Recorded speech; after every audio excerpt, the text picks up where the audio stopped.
Assalamualaikum warahmatullahi wabarakatuh. Perkenalkan, nama saya Raffi Indra Putra, NIM 190862226, jurusan Pendidikan Olahraga, Fakultas Ilmu Keolahragaan Universitas Negeri Padang. Baiklah, kali ini saya akan mengajarkan teknologi dalam pembelajaran PJOK melalui daring atau melalui Zoom. Materi kali ini yaitu tentang penerapan teknologi dalam PJOK.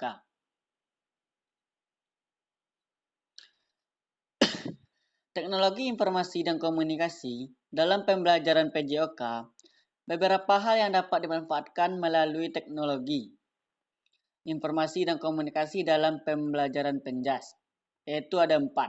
Yang pertama ada CD pembelajaran. CD pembelajaran ini dapat dimanfaatkan sebagai media pembelajaran PENJAS yang beratkan pada penguasaan gerak, yang dalam praktiknya memiliki tingkat kesulitan yang berbeda-beda. Yang kedua ada film yang berkaitan dengan olahraga. Film yang berkaitan dengan olahraga ini, dewasa ini banyak terdapat film yang bertemakan olahraga. Pemutaran film-film olahraga dapat membantu guru menjelaskan sisi efektif yang ingin dikembangkan dan dicapai melalui pembelajaran PENJAS. Yang ketiga ada video recorder. Video recorder ini dapat dipergunakan untuk merekam gerakan siswa. Hasil rekaman diharapkan menjadi feedback serta bahan evaluasi siswa sejauh mana menguasai materi yang diajarkan. Yang keempat ada internet.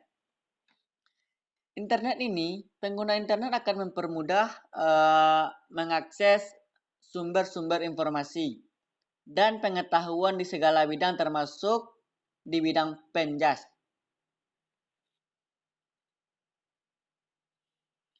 Selanjutnya, penerapan teknologi dalam pembelajaran PJOK. Yang pertama ada laptop. Beberapa manfaat laptop dalam proses pembelajaran di kelas yaitu ada 12. Yang pertama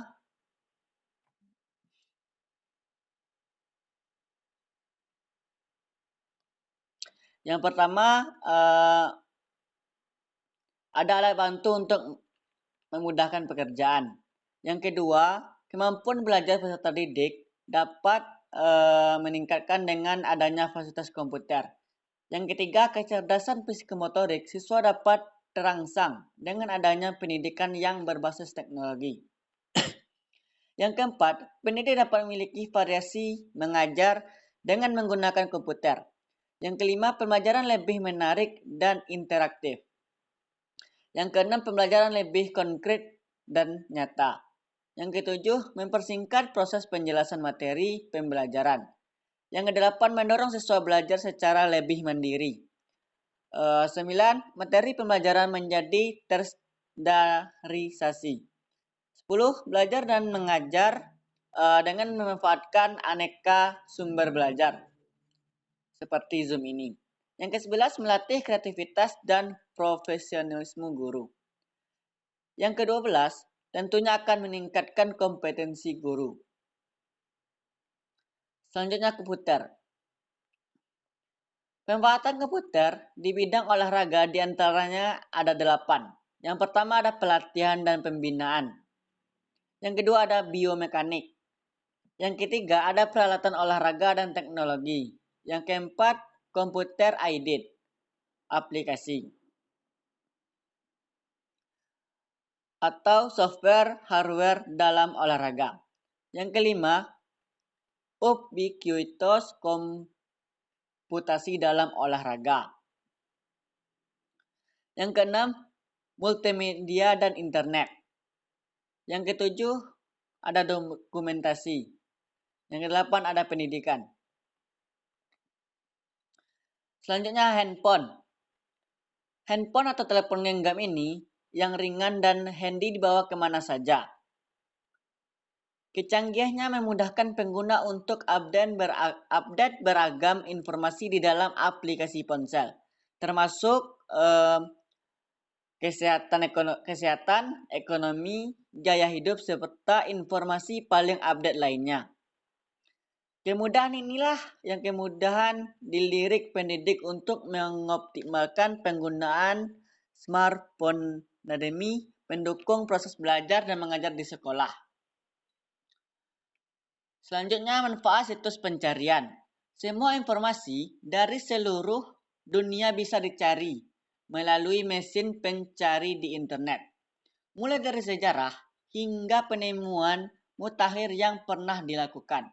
Tidak hanya Google yang hingga saat ini populer.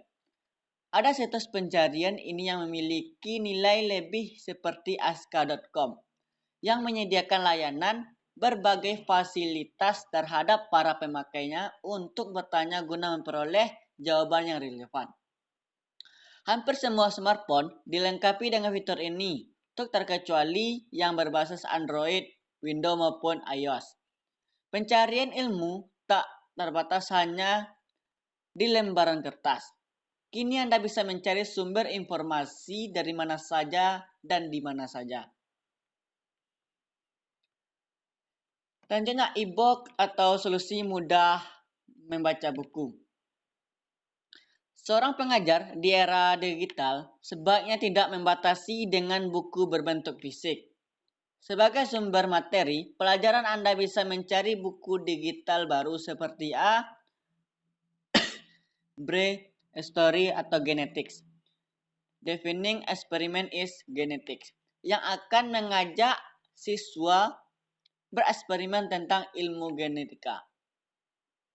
Selanjutnya, e-learning, metode belajaran praktis yang kita pakai di UNP saat sekarang ini.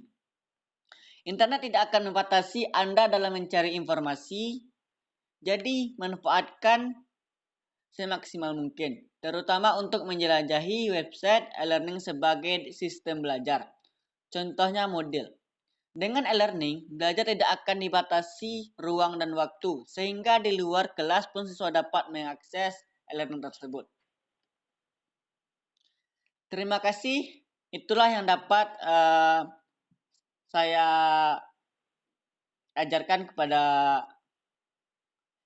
anak-anak semua tentang materi penerapan dalam PJOK melalui daring dengan menggunakan aplikasi Zoom. Itulah yang dapat saya sampaikan. Kurang dan maaf, saya mohon maaf. Sekian, terima kasih. Assalamualaikum warahmatullahi wabarakatuh.